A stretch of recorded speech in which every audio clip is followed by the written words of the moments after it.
मेरे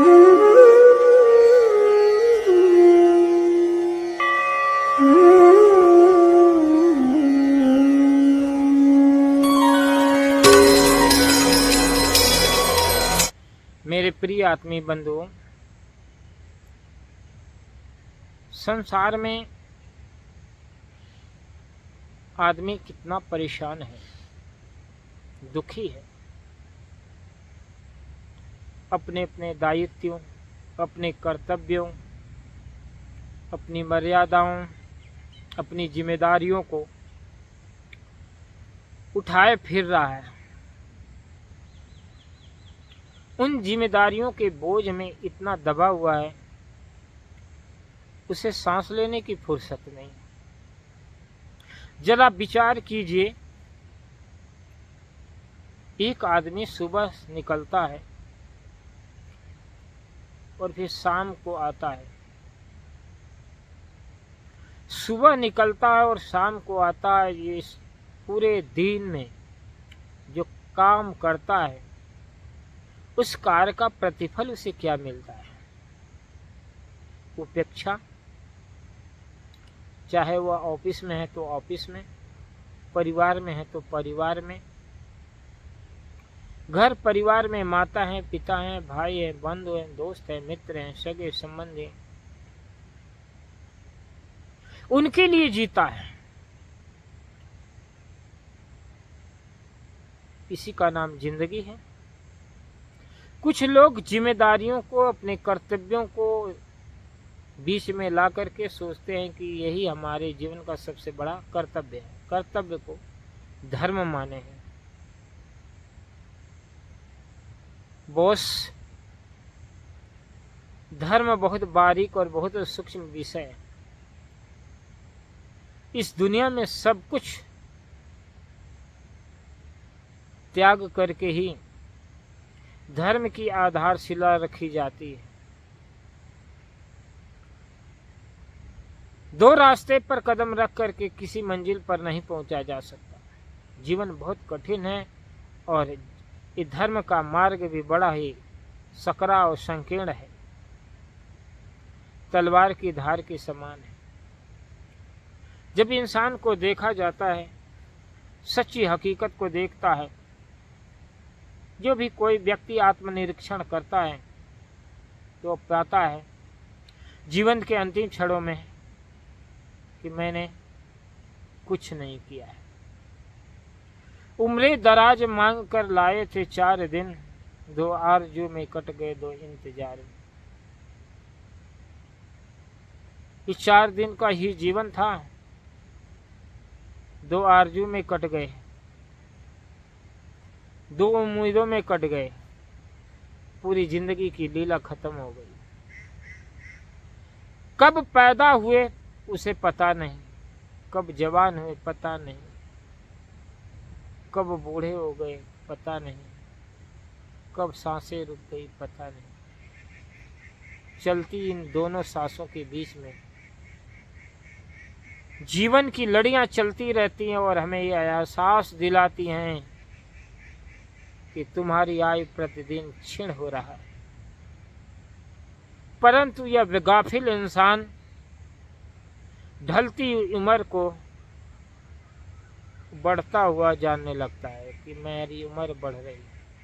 वो नहीं जानता है कि उसकी उम्र कम हो रही है। वो बोलता है मेरी उम्र बढ़ रही है।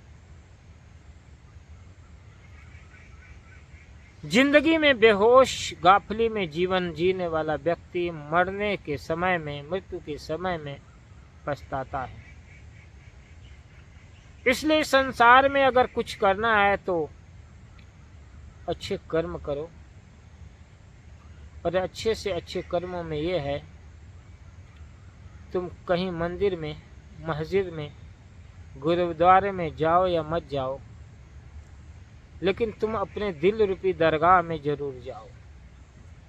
दिल में जाओ, मन में जाओ, हृदय की गुफा में ध्यान लगाओ, मन के मंदिर में इबादत शुरू करो, प्रार्थना शुरू करो, तो सच्ची भक्ति शुरू हो जाएगी। सच्चे अर्थ में जीवन का राज खुल जाएगा। लेकिन हम बाहर इतने भागने के आदी हो गए हैं, बाहर हमारी दौड़ इतनी तेजी से चलती है कि हम अंदर थोड़ा सा भी ठहर करके आराम नहीं करते। प्रेम जीवन का वो शीतल अनुभव है, प्रेम जीवन का वो सार है जो अपने जीवन में प्रेम की खुशबू अनुभव करने लगा, प्रेम के एहसास से भरने लगा, उस व्यक्ति का जीवन कुछ और हो जाता है। प्रेम प्रेम सब कोई कहे, प्रेम न चीन्हे कोई, 8 पहर भी ना रहे, प्रेम कहाए सोए। अपने प्रेमी की याद में 24 घंटा जो डूबा हुआ है, सच्चा प्रेम हुआ है। शरीर से कितना भी दूर हो, पर मन से इतना करीब हो कि अपने दिल की धड़कन भी न सुनाई दे। इसलिए प्रेम की निकटता, प्रेम की उपलब्धि धर्म की उपलब्धि है।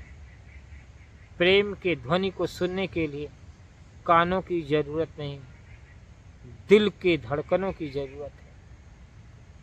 प्रेम हृदय से होता है और प्रेम को बनाने के लिए न जाने हमें कितने जन्म लग जाते हैं, कितने जीवन भी खत्म हो जाते हैं, परंतु सही मायने में हम प्रेम को नहीं समझ पाते। प्रेम प्रतिदान है, प्रेम कोई मांग नहीं है। प्रेम भिखारियों का भिक्षा पात्र नहीं है, और इस संसार में सभी अपने भिक्षा पात्र लेकर के प्रेम की भीख मांगे फिर रहे हैं, लेकिन प्रेम नहीं मिल रहा है। प्रेम तो तुम्हारा स्वभाव है जो तुम्हारे अंदर से निरंतर उठ रहा है, लेकिन फिर भी हम बेखबर हैं। प्रेम तो सुगंध है जो फूलों के कोसे कोसे में जर्रे जर्रे से उठती हुई मादकता है। यदि तुम्हारे जीवन में मादकता नहीं आई, ये सुवास नहीं उठे, तो तुम नराधम हो, इंसान कहने के अधिकारी भी हो। इसलिए प्रेम की परिभाषा नहीं, प्रेम के स्वभाव को समझो। प्रेम पढ़ने और लिखने की भाषा नहीं है, प्रेम जीने की परिभाषा है। जो प्रेम को जीने लगा, सही में प्रेम को की परिभाषा समझ गया।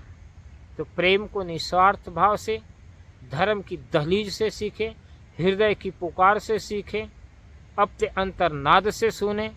वह प्रेम आपका स्वभाव है। अपने स्वभाव को प्रेम पूर्ण बनाएं और औरों के जीवन में प्रेम को फलित करें। मेरा ये मानना है कि आपका भी जीवन मंगलमय होगा और औरों के जीवन में खुशी आएगी। आप अपने जीवन में प्रेम को फलित कीजिए, प्रेम से जीवन को सुवासित कीजिए, प्रेम से अपने जीवन को खिलाइए और औरों के जीवन में खुशियाँ बांटिए। इन्हीं मंगल कामनाओं